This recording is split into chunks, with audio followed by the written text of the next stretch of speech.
मैं आपका और सदन के सभी माननीय सदस्यों का हृदय से आभार व्यक्त करता हूं कि हमने इस महत्वपूर्ण अवसर पर एक सामूहिक चर्चा का रास्ता चुना है। जिस मंत्र ने, जिस जयघोष ने देश की आजादी के आंदोलन को ऊर्जा दी थी, प्रेरणा दी थी, त्याग और तपस्या का मार्ग दिखाया था, उस वंदे मातरम का पुण्य स्मरण करना इस सदन में हम सबका ये बहुत बड़ा सौभाग्य है और हमारे लिए गर्व की बात है कि वंदे मातरम के 150 वर्ष निमित्त इस ऐतिहासिक अवसर के हम साक्षी बन रहे हैं।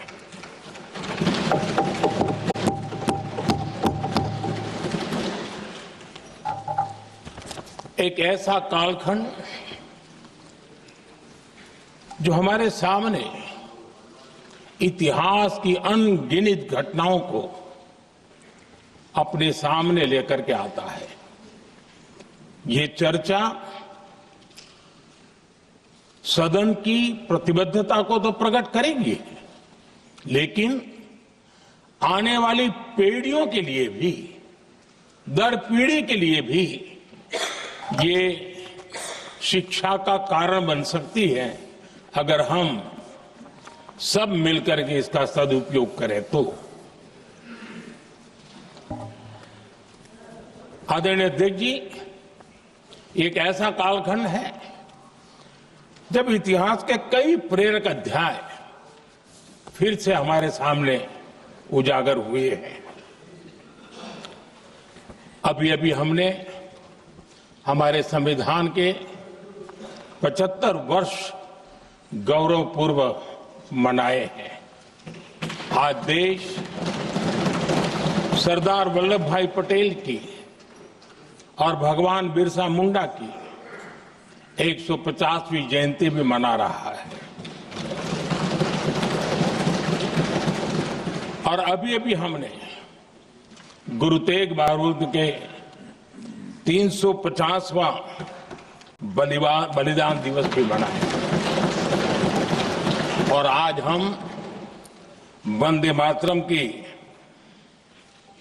150 वर्ष निमित्त सदन की एक सामूहिक ऊर्जा को, उसकी अनुभूति करने का प्रयास कर रहे हैं। वंदे मातरम 150 वर्ष की यात्रा अनेक पड़ावों से गुजरी है, लेकिन आदरणीय अध्यक्ष जी, वंदे मातरम का जब 50 वर्ष हुए तब देश गुलामी में जीने के लिए मजबूर था और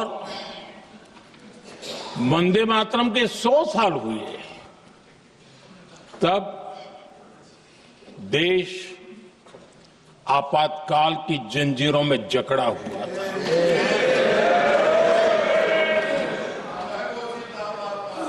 जब वंदे मातरम 100 साल के अत्यंत उत्तम पर्व था, तब भारत के संविधान का गला घोंट दिया गया था। जब वंदे मातरम 100 साल का हुआ, तब देशभक्ति के लिए जीने मरने वाले लोगों को जेल के सलाखों के पीछे बंद कर दिया गया था। जिस वंदे मातरम के गीत ने देश को आजादी की ऊर्जा दी थी, उसके जब 100 साल हुए तो दुर्भाग्य से एक काला कालखंड हमारे इतिहास में उजागर हो गया। हम लोकतंत्र के गिरोह में थे।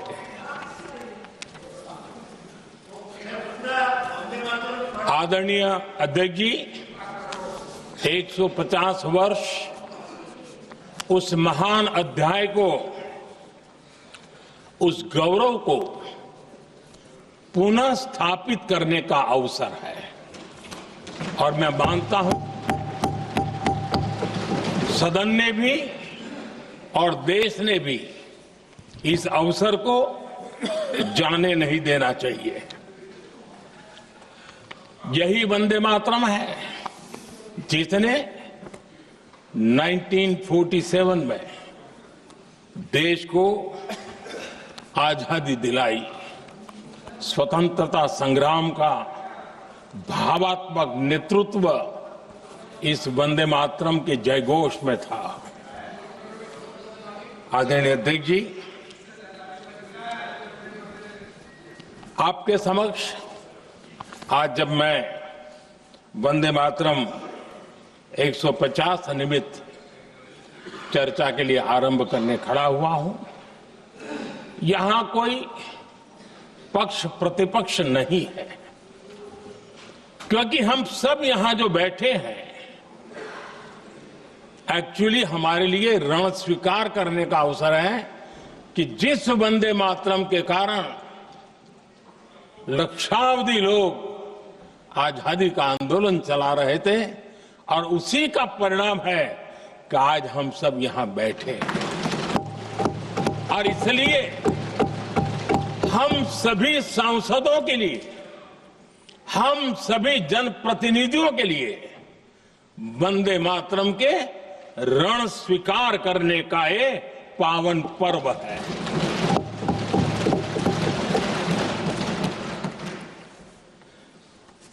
और इससे हम प्रेरणा लेकर के वंदे मातरम की जिस भावना ने देश की आजादी का जंग लड़ा, उत्तर दक्षिण पूर्व पश्चिम पूरा देश एक स्वर से वंदे मातरम बोल के आगे बढ़ा। फिर से एक बार अवसर है, आओ हम सब मिल के चले, देश को साथ लेके चले। आजादी के दीवानों ने जो सपने देखे थे उन सपनों को पूरा करने के लिए वंदे मातरम 150 हम सबकी प्रेरणा बने, हम सबकी ऊर्जा बने और देश आत्मनिर्भर बने। 2047 में विकसित भारत बना करके हम रहे, इस संकल्प को दोहराने के लिए ये वंदे मातरम हमारे लिए एक बहुत बड़ा अवसर है। आदरणीय अध्यक्ष जी, दादा तबीयत तो ठीक है ना? नहीं, कभी कभी इस उम्र में हो जाता है। आदरणीय अध्यक्ष जी, वंदे मातरम की इस यात्रा की शुरुआत बंकिम चंद्र जी ने 1875 में की थी और गीत ऐसे समय लिखा गया था जब 1857 के स्वातंत्र संग्राम के बाद अंग्रेज सल्तनत बौखलाई हुई थी, भारत पर भांति भांति के दबाव डाल रही थी, भांति भांति के जुल्म कर रही थी और भारत के लोगों को मजबूर किया जा रहा था अंग्रेजों के द्वारा। और उस समय उनका जो राष्ट्रीय गीत था, गॉड सेव द क्वीन, इसको भारत में घर घर पहुंचाने का एक षड्यंत्र चल रहा था। ऐसे समय बंकिम दा ने चुनौती दी और ईंट का जवाब पत्थर से दिया और उसमें से वंदे मातरम का जन्म हुआ।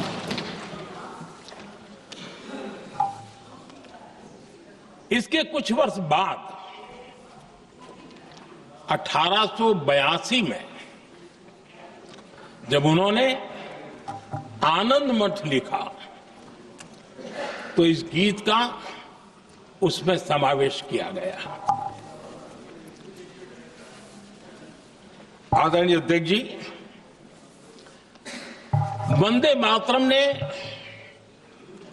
उस विचार को पुनर्जीवित किया था जो हजारों वर्ष से भारत की रग रग में रचा बसा था। उसी भाव को, उसी संस्कारों को, उसी संस्कृति को, उसी परंपरा को उन्होंने बहुत ही उत्तम शब्दों में, उत्तम भाव के साथ वंदे मातरम के रूप में हम सबको बहुत बड़ी सौगात दी थी। वंदे मातरम ये सिर्फ केवल राजनीतिक आजादी की लड़ाई का मंत्र नहीं था। सिर्फ हम अंग्रेज जाए और हम खड़े हो जाए, अपने राह पर चले, इतने मात्र तक वंदे मातरम प्रेरित नहीं करता था, उससे कहीं आगे था। आजादी की लड़ाई इस मातृभूमि को मुक्त कराने का भी जंग था। अपनी मां भारती को उन बेड़ियों से मुक्ति दिलाने का एक पवित्र जंग था। और वंदे मातरम की पृष्ठभूमि हम देखें, उसके संस्कार सरिता देखें, तो हमारे यहां वेद काल से एक बात बार बार हमारे सामने आई है। जब वंदे मातरम कहते हैं तो वही वेद काल की बात हमें याद आती है।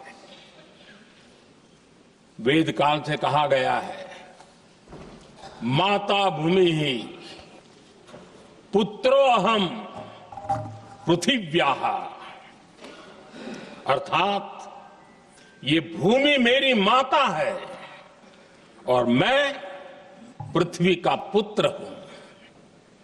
आदरणीय अध्यक्ष जी, यही वो विचार है जिसको प्रभु श्री राम ने भी लंका के वैभव को छोड़ते हुए कहा था, जननी जन्मभूमिश्च स्वर्गादपि गरीयसी।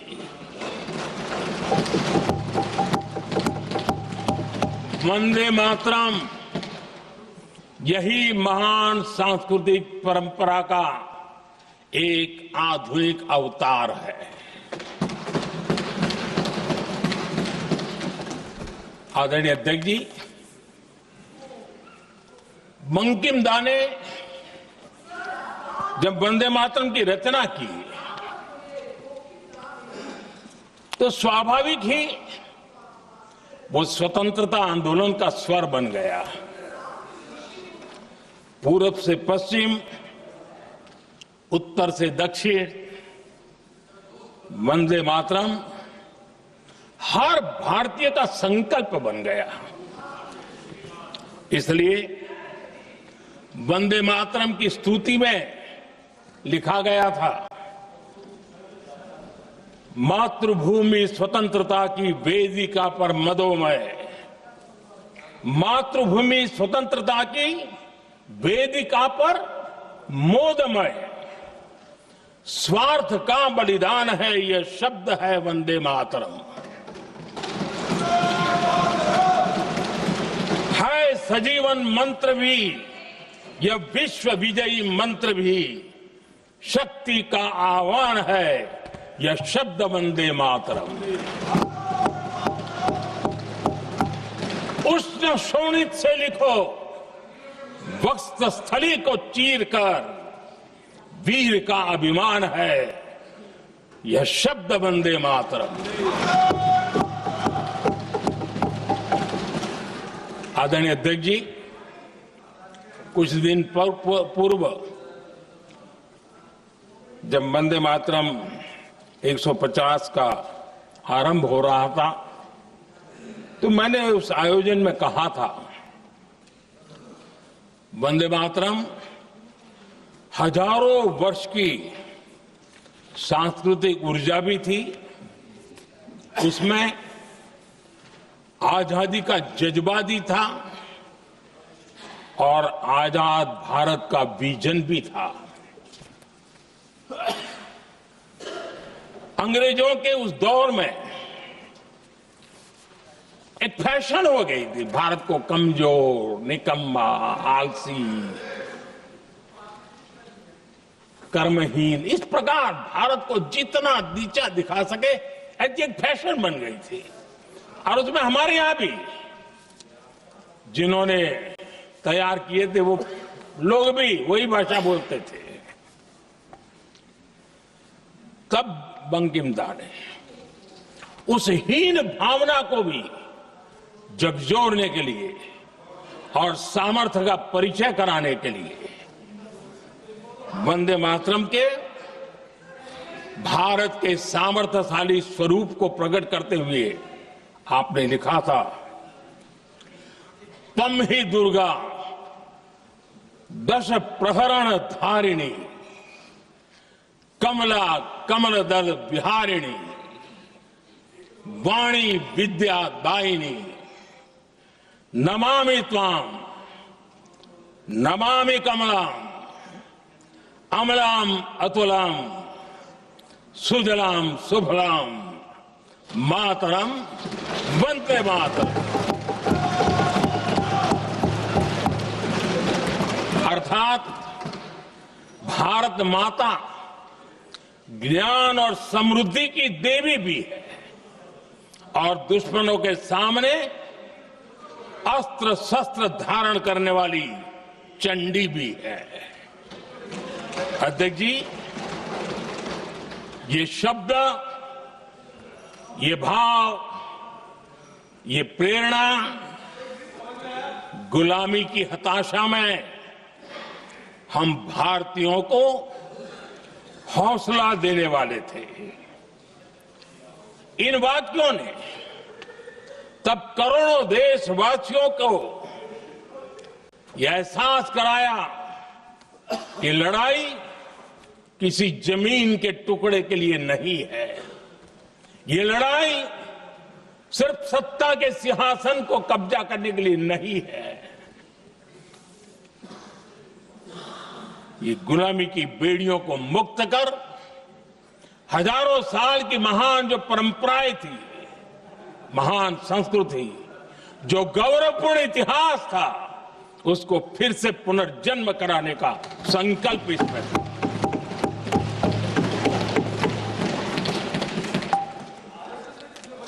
आदरणीय अध्यक्ष जी,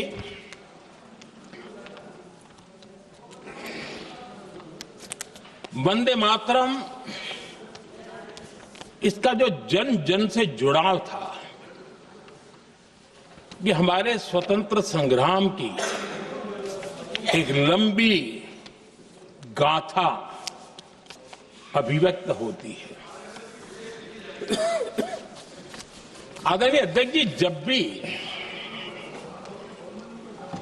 जैसे किसी नदी की चर्चा होती है,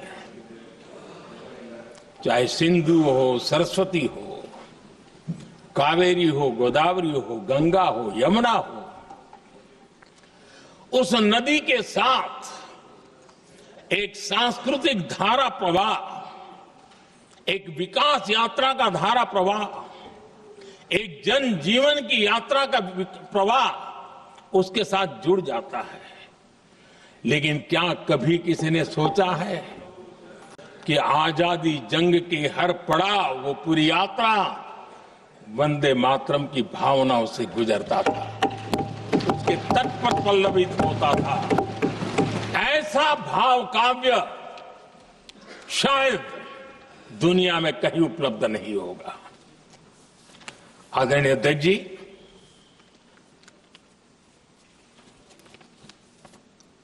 अंग्रेज समझ चुके थे कि 1857 के बाद लंबे समय तक भारत में टिकना उनके लिए मुश्किल लग रहा था। और जिस प्रकार से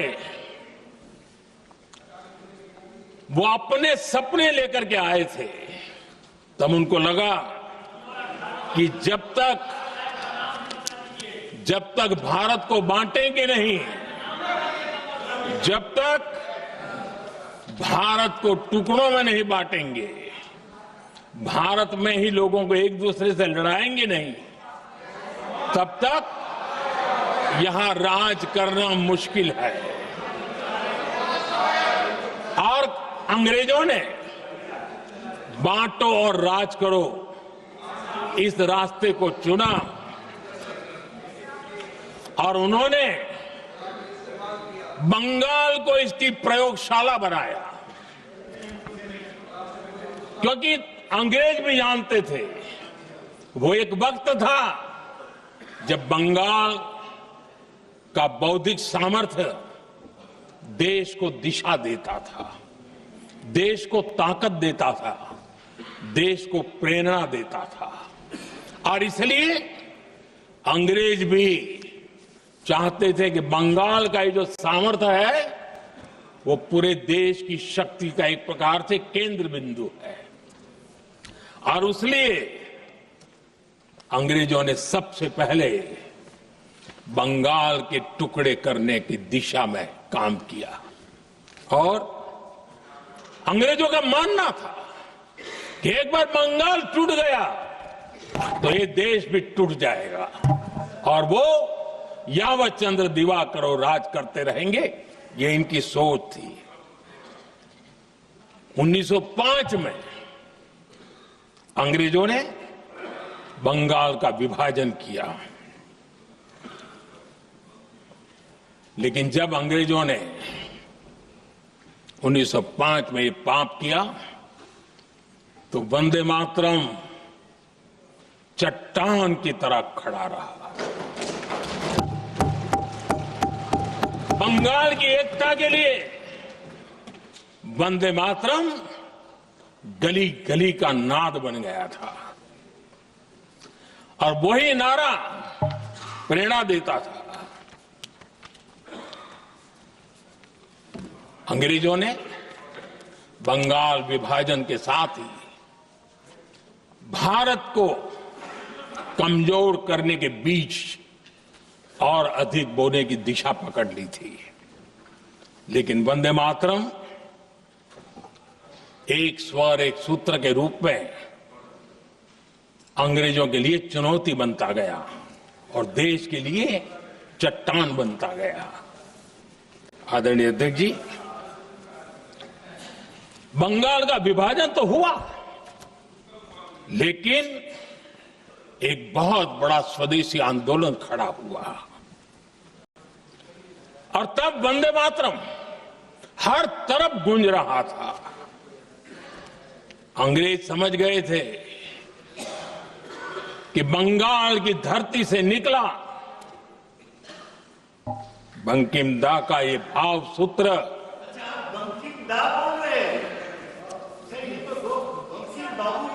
बंकिम बाबू बोले। अच्छा, thank you thank you thank you thank you thank you, आपकी भावनाओं के लिए मैं आदर करता हूं। बंकिम बाबू ने थैंक यू दादा, थैंक यू। हाँ, आपको तो दादा कह सकता हूं ना, वरना उसमें भी आपको इतराज हो जाएगा। बंकिम बाबू ने ये जो भाव विश्व तैयार किया था, उनके भाव गीत के द्वारा उन्होंने अंग्रेजों को हिला दिया और अंग्रेजों ने देखिए कितनी कमजोरी होगी और इस गीत की ताकत कितनी होगी। अंग्रेजों ने उसको कानूनी रूप से प्रतिबंध लगाने के लिए मजबूर होना पड़ा था। गाने पर सजा, छापने पर सजा, इतना ही नहीं, वंदे मातरम शब्द बोलने पर भी सजा। इतने कठोर कानून लागू कर दिए गए थे। हमारे देश की आजादी के आंदोलन में सैकड़ों महिलाओं ने नेतृत्व किया, लक्षावधि महिलाओं ने योगदान दिया। एक घटना का मैं जिक्र करना चाहता हूं। 22 साल में वंदे मातरम गाने पर सर्वाधिक जुल्म हुए थे। वो बारिशाल आज भारत का हिस्सा नहीं रहा है और उस समय बारिशाल की हमारी माताएं, बहनें, बच्चे मैदान में उतरी थी वंदे मातरम के स्वाभिमान के लिए। इस प्रतिबंध के विरोध में लड़ाई के मैदान में उतरी थी और तब बारिशाल की एक वीरांगना श्रीमती सरोजिनी बोस, जिन्होंने उस जमाने में वहां की भावना को देखिए और उन्होंने कहा था कि वंदे मातरम जो प्रतिबंध लगा है, जब तक ये प्रतिबंध नहीं हटता है मैं अपनी चूड़ियां जो पहनती हूं निकाल दूंगी। भारत में वो एक जमाना था, चूड़ी निकालना यानी महिला के जीवन की बहुत बड़ी घटना हुआ करती। लेकिन उनके लिए वंदे मातरम की वो भावना थी, उन्होंने अपनी सोने की चूड़ियां, जब तक वंदे मातरम प्रतिबंध नहीं हटेगा मैं दोबारा नहीं धारण करूंगी, ऐसा बड़ा व्रत ले लिया था। हमारे देश के बालक भी पीछे नहीं रहे थे। उनको कोड़े की सजा होती थी, छोटी छोटी उम्र में उनको जेल में बंद कर दिया जाता। और उन दिनों खास करके बंगाल की गलियों में लगातार वंदे मातरम के लिए प्रभात फेरियां निकलती थी। अंग्रेजों के नाक को दम कर दिया था। और उस समय एक गीत गूंजता था बंगाल में, जाए जाबे जीवोनो चोले, जाए जाबे जीवोनो चोले, जोगो तो माजे तोमार काजे वंदे मातरम बोले। अर्थात हे मां, संसार में तुम्हारा काम करते और वंदे मातरम कहते जीवन भी चला जाए तो वो जीवन भी धन्य है। ये बंगाल की गलियों में बच्चे कह रहे हैं। ये गीत उन बच्चों की हिम्मत का स्वर था और उन बच्चों की हिम्मत ने देश को हिम्मत दी थी। बंगाल की गलियों से निकली आवाज देश की आवाज बन गई थी।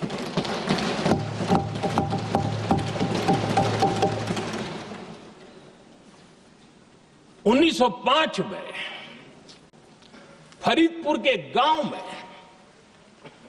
बहुत छोटी छोटी उम्र के बच्चे जब वंदे मातरम के नारे लगा रहे थे, अंग्रेजों ने बेरहमी से उन पर कोड़े मारे थे।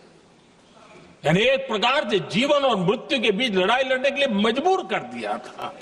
इतना अत्याचार हुआ था।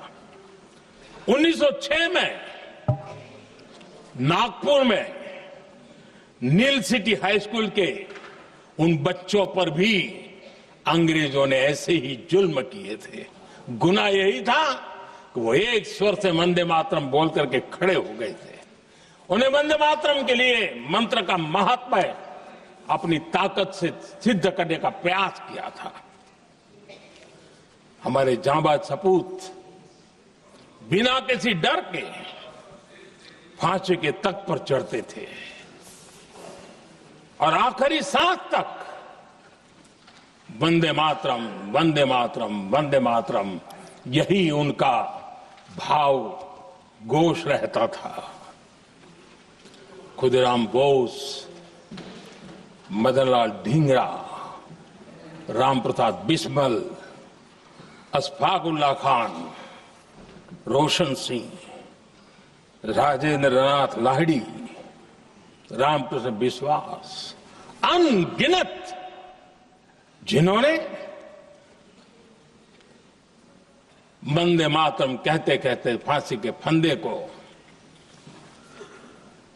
अपने गले पर लगाया था। लेकिन देखिए, ये अलग अलग जेलों में होता था, अलग अलग इलाकों में होता था। प्रक्रिया करने वाले चेहरे अलग थे, लोग अलग थे, जिन पर जुल्म हो रहा था उनकी भाषा भी अलग थी, लेकिन एक भारत श्रेष्ठ भारत, इन सब का मंत्र एक ही था, वंदे मातरम।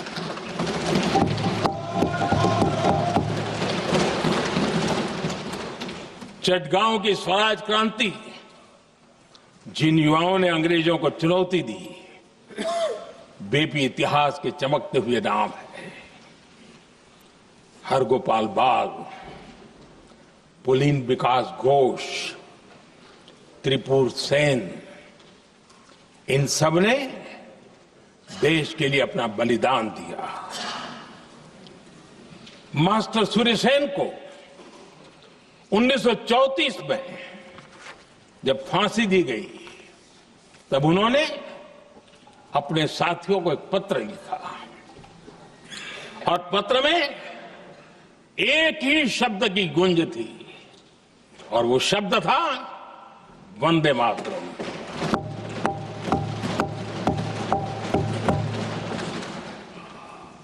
आदरणीय अध्यक्ष जी, हम देशवासियों को गर्व होना चाहिए। दुनिया के इतिहास में कहीं पर भी ऐसा कोई काव्य नहीं हो सकता, ऐसा कोई भावगीत नहीं हो सकता जो सदियों तक एक लक्ष्य के लिए कोटि कोटि जनों को प्रेरित करता हो और जीवन आहूत करने के लिए निकल पड़ते हो। दुनिया में ऐसा कोई भावगीत नहीं हो सकता जो वंदे मातरम। पूरे विश्व को पता होना चाहिए कि गुलामी के कालखंड में भी ऐसे लोग हमारे यहां पैदा होते थे जो इस प्रकार के भावगीत की रचना कर सकते थे। ये विश्व के लिए अजूबा है, हमें गर्व से कहना चाहिए, तब दुनिया भी मानना शुरू करेगी।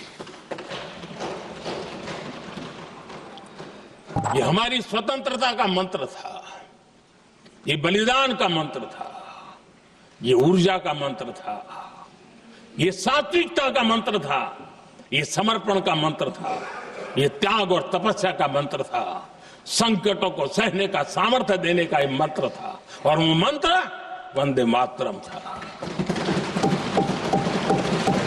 और इसलिए गुरुदेव रविंद्रनाथ टैगोर ने लिखा था, उन्होंने लिखा था, एकी सूत्रे बांधी आछी सोहोस्टोटी मौन, एक ही कार्य सौंपी आछी सहस्त्र जीवन वंदे मातरम।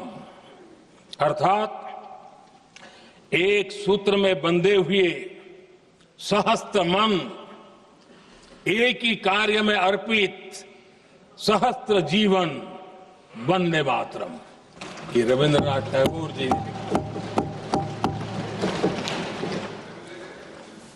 आदरणीय अध्यक्ष जी, उसी कालखंड में वंदे मातरम की रिकॉर्डिंग दुनिया के अलग अलग भागों में पहुंची और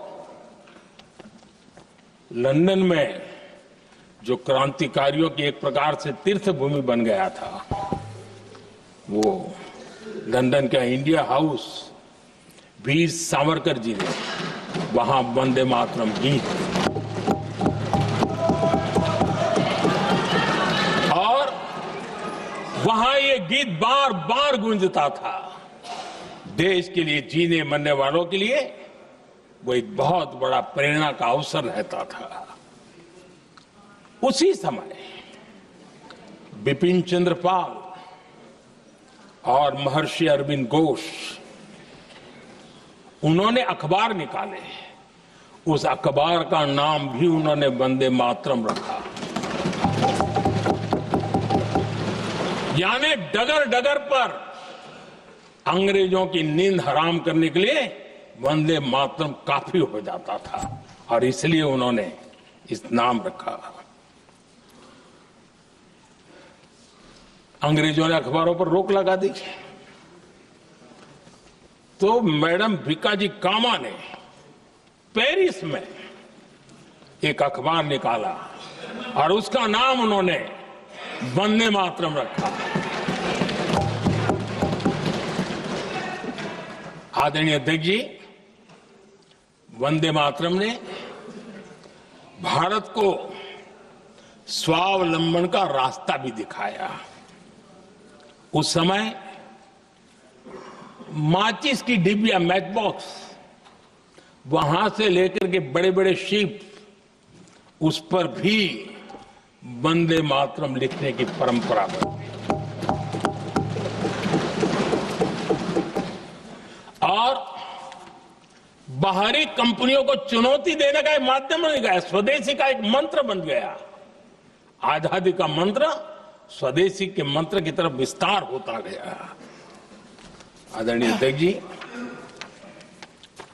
मैं एक और घटना का जिक्र भी करना चाहता हूं। 1907 में जब वीओ चिदम्बरम पिल्लाई उन्होंने स्वदेशी कंपनी का जहाज बना तो उस पर भी लिखा था वंदे मातरम।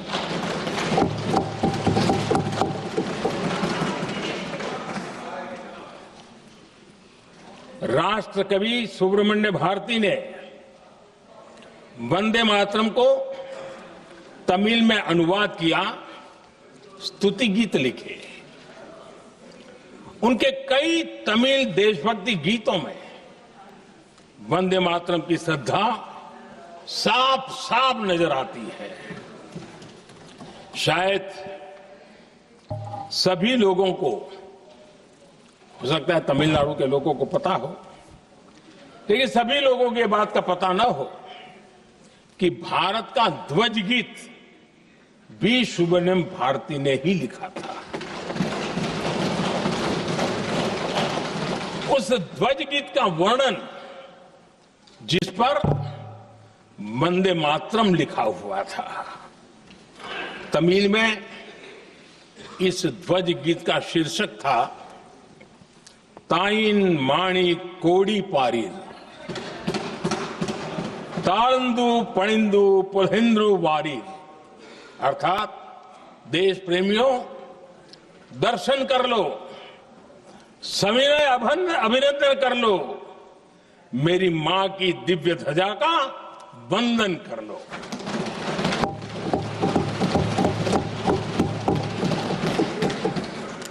आदरणीय अध्यक्ष महोदय, मैं आज इस सदन में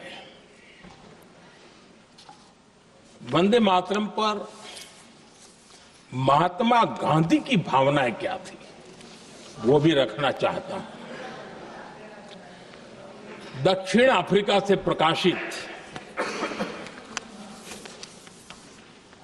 एक साप्ताहिक पत्रिका निकलती थी, इंडियन ओपिनियन, और इस इंडियन ओपिनियन में महात्मा गांधी ने 2 दिसंबर 1905 जो लिखा था उसको मैं कोट कर रहा हूं। उन्होंने लिखा था, महात्मा गांधी ने लिखा था, गीत वंदे मातरम जिसे बंकिम चंद्र ने रचा है, पूरे बंगाल में अत्यंत लोकप्रिय हो गया है।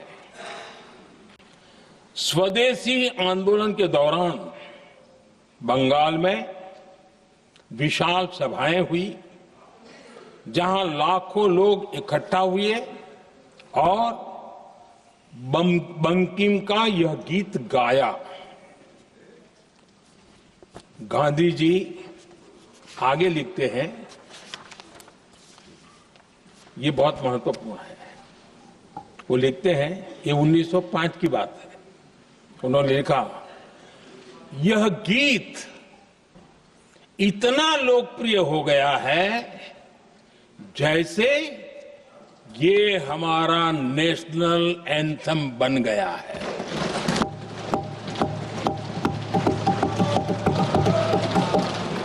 इसकी भावनाएं महान है और यह अन्य राष्ट्रों के गीतों से अधिक मधुर है। इसका एकमात्र उद्देश्य हम में देशभक्ति की भावना जगाना है।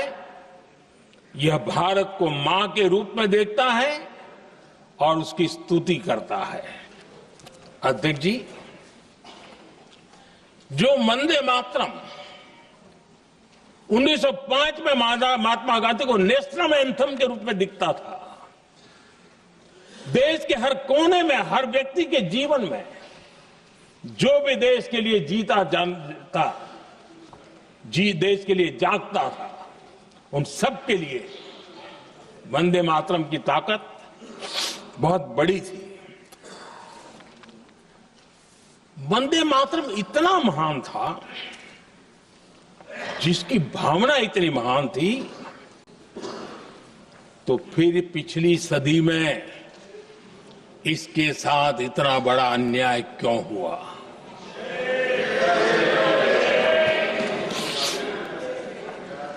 वंदे मातरम के साथ विश्वासघात क्यों हुआ?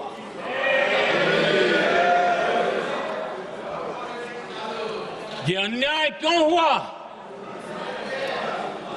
वो कौन सी ताकत थी जिसकी इच्छा खुद पूज्य बापू की भावनाओं पर भी भारी पड़ गई, जिसने वंदे मातरम जैसी पवित्र भावना को भी विवादों में घसीट दिया? मैं समझता हूं कि आज जब हम वंदे मातरम के 150 वर्ष का पर्व मना रहे हैं, चर्चा कर रहे हैं, तो हमें उन परिस्थितियों को भी हमारी नई पीढ़ियों को जरूर बताना हमारा दायित्व है, जिससे के वजह से वंदे मातरम के साथ विश्वासघात किया गया। वंदे मातरम के प्रति मुस्लिम लीग की विरोध की राजनीति तेज होती जा रही थी। मोहम्मद अली जिन्ना ने लखनऊ से 15 अक्टूबर 1937 को वंदे मातरम के विरुद्ध का नारा बुलंद किया। फिर कांग्रेस के तत्कालीन अध्यक्ष जवाहरलाल नेहरू को अपना सिंहासन डोलता दिखा। बजाय कि नेहरू जी मुस्लिम लीग के आधारहीन बयानों को तगड़ा जवाब देते, करारा जवाब देते, मुस्लिम लीग के बयानों की निंदा करते,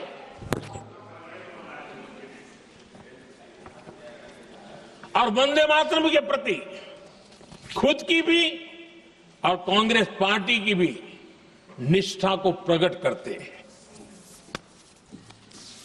लेकिन उल्टा हुआ। वो ऐसा क्यों कर रहे, वो तो पूछा ही नहीं, न जाना, लेकिन उन्होंने वंदे मातरम की ही पड़ताल शुरू कर दी।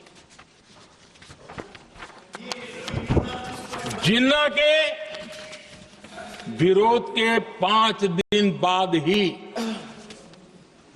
20 अक्टूबर को नेहरू जी ने नेताजी सुभाष बाबू को चिट्ठी लिखी। उस चिट्ठी में जिन्ना की भावना से नेहरू जी अपनी सहमति जताते हुए कि वंदे मातरम की, ये जो उन्होंने सुभाष बाबू को लिखा है, वंदे मातरम की आनंद मठ वाली पृष्ठभूमि मुसलमानों को इरिटेट कर सकती है।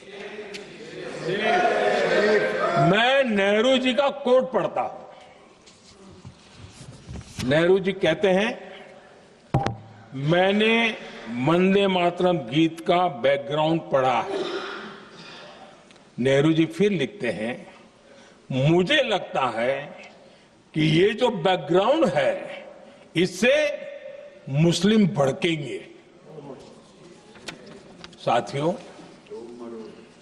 इसके बाद कांग्रेस की तरफ से बयान आया कि 26 अक्टूबर से कांग्रेस कार्य समिति की एक बैठक कोलकाता में होगी, जिसमें वंदे मातरम के उपयोग की समीक्षा की जाएगी। बंकिम बाबू का बंगाल, बंकिम बाबू का कोलकाता, और उसको चुना गया और वहां पर समीक्षा करना तय किया। पूरा देश हतप्रभ था, पूरा देश हैरान था। पूरे देश में देशभक्तों ने इस प्रस्ताव के विरोध में देश के कोने कोने में प्रभात फेरियां निकाली, वंदे मातरम गीत गाया।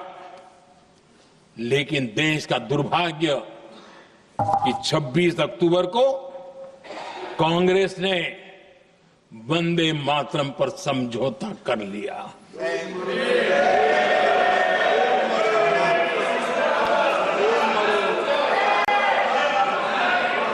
वंदे मातरम के टुकड़े करने के फैसले में, वंदे मातरम के टुकड़े कर दिए। उस फैसले के पीछे नकाब ये पहना गया, चोला ये पहना गया कि ये तो सामाजिक सद्भाव का काम है। लेकिन इतिहास इस बात का गवाह है कि कांग्रेस ने मुस्लिम लीग के सामने घुटने टेक दिए और मुस्लिम लीग के दबाव में किया। और कांग्रेस का ये तुष्टीकरण की राजनीति को साधने का एक तरीका था। आदरणीय अध्यक्ष जी, तुष्टीकरण की राजनीति के दबाव में कांग्रेस वंदे मातरम के बंटवारे के लिए झुकी। इसलिए कांग्रेस को एक दिन भारत के बंटवारे के लिए झुकना पड़ा।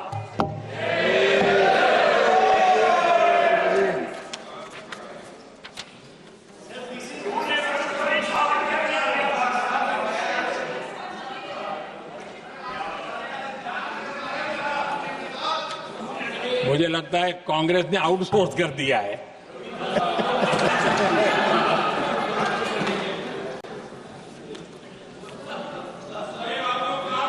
दुर्भाग्य से कांग्रेस की नीतियां वैसी की वैसी थी है, और इतना ही नहीं, आईएनसी चलते चलते एमएमसी हो गया है।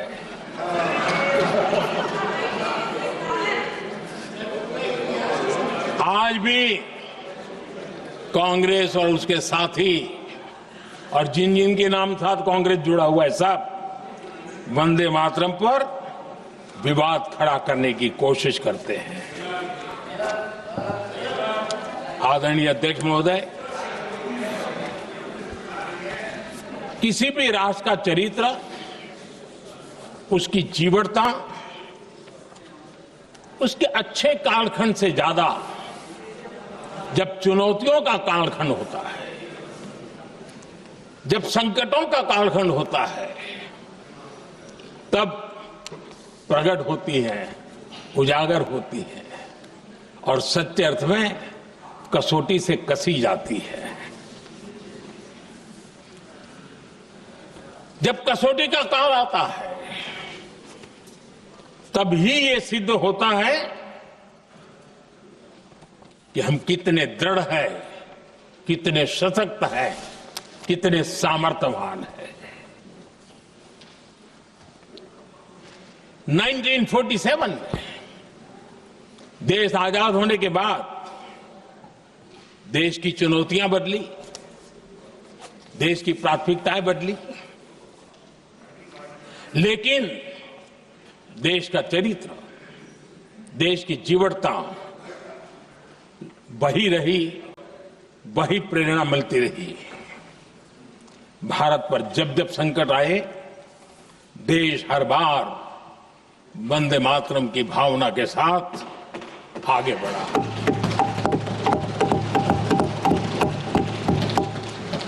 बीच का कालखंड कैसा गया जाने दो, लेकिन आज भी 15 अगस्त 26 जनवरी की जब बात आती है, हर घर तिरंगा की बात आती है, चारों तरफ वो भाव दिखता है, तिरंगे झंडे फहराए। एक जमाना था जब देश पर खाद्य का संकट आया, वही वंदे मातरम का भाव था। मेरे देश के किसानों ने अंदर के भंडार भर दिए और इसके पीछे भाव वही है, वंदे मातरम। जब देश की आजादी को कुचलने की कोशिश हुई, संविधान के पीठ पे छुरा भोंक दिया गया, आपातकाल थोप दिया गया, यही वंदे मातरम की ताकत थी कि देश खड़ा हुआ और प्रयास करके रहा। देश पर जब भी युद्ध थोपे गए, देश को जब भी संघर्ष की नौबत आई, यही वंदे मातरम का भाव था। देश का जवान सीमाओं पर अड़ गया और मां भारती का झंडा फहराता रहा, विजय से प्राप्त कर। कोरोना जैसे वैश्विक महासंकट आया, यही देश उसी भाव से खड़ा हुआ, उसको भी परास्त करके आगे बढ़ गया। आदरणीय अध्यक्ष जी, यह राष्ट्र की शक्ति है, यह राष्ट्र को भावनाओं से जोड़ने वाला सामर्थ्यवान एक ऊर्जा प्रवाह है, ये चेतना प्रवाह है, ये संस्कृति की अविरल धारा का प्रतिबिंब है, उसका प्रकटीकरण है। ये वंदे मातरम हमारे लिए सिर्फ स्मरण करने का काल नहीं, एक नई ऊर्जा, नई प्रेरणा का लेने का काल बन जाए और हम उसके प्रति समर्पित होते चले। और मैंने पहले कहा, हम लोगों पर तो कर्ज है वंदे मातरम का, वही वंदे मातरम है जिसने वो रास्ता बनाया, जिस रास्ते से हम यहां पहुंचे हैं, और इसलिए हमारा कर्ज बनता है।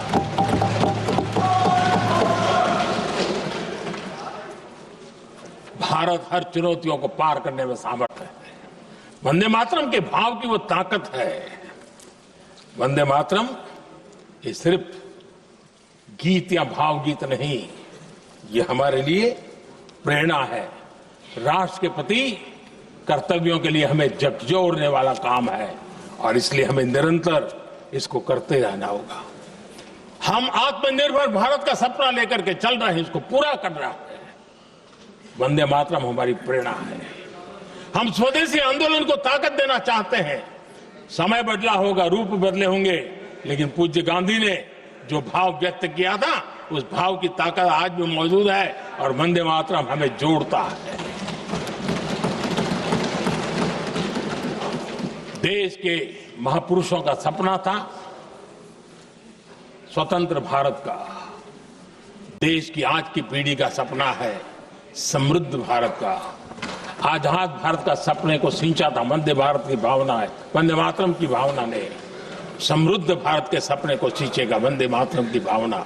उसी भावना को लेकर के हमें आगे चलना है और हमें आत्मनिर्भर भारत बनाना। 2047 में देश विकसित भारत बन के रहे। अगर आजादी के 50 साल पहले कोई आजाद भारत का सपना देख सकता था, तो 25 साल पहले हम भी तो समृद्ध भारत का सपना देख सकते हैं, विकसित भारत का सपना देख सकते हैं, और इस सपने के लिए अपने आप को खपा भी सकते हैं। इसी मंत्र, इसी संकल्प के साथ वंदे मातरम हमें प्रेरणा देता रहे। वंदे मातरम का हम रण स्वीकार करें, वंदे मातरम की भावना को लेकर के चले, देशवासियों को साथ लेकर के चले, हम सब मिलकर के चले, इस सपने को पूरा करें। इसी एक भाव के साथ ये चर्चा का आज आरंभ हो रहा है। मुझे पूरा विश्वास है कि दोनों सदनों में देश के अंदर वो भाव भरने वाला कारण बनेगा, देश को प्रेरित करने वाला कारण बनेगा, देश की नई पीढ़ी को ऊर्जा देने का कारण बनेगा। इन्हीं शब्दों के साथ आपने मुझे अवसर दिया, मैं आपका बहुत बहुत आभार व्यक्त करता हूं। बहुत बहुत धन्यवाद। वंदे मातरम, वंदे मातरम।